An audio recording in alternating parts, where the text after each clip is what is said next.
Alzheimer's and dementia affect millions of people, but there's another neurological condition with similar symptoms that you may not know about, and caught early, it can be reversed. You're told your loved one has Alzheimer's or dementia. Horrible news. But what if the diagnosis leads to similar symptoms but a different condition? Normal pressure hydrocephalus is a condition that is characterized by a buildup of spinal fluid inside the brain. Neurologist Daniel Casasilla says NPH is hard to diagnose because the symptoms match dementia.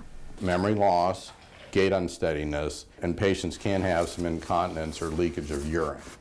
And those are pretty common symptoms in the age group of 60s and 70s, which is where normal pressure hydrocephalus normally occurs. Spinal fluid is produced in the brain, released down the spine, and then back up to the brain. And there are little tiny outlets where the spinal fluid is reabsorbed from the brain out into the blood circulation. NPH develops if those pores become clogged. If caught early, it's relatively easy to treat. The balance and gait problems can even be cured. But if it's caught too late, the loss of memory is irreversible.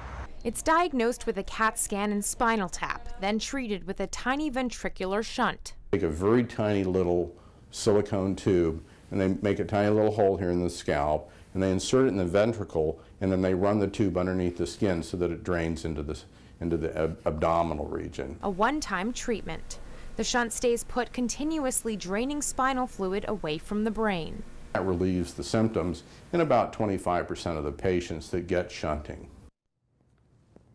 Dr. Casasilla says the cause of NPH is unknown, but some possibilities may include head injuries and infections.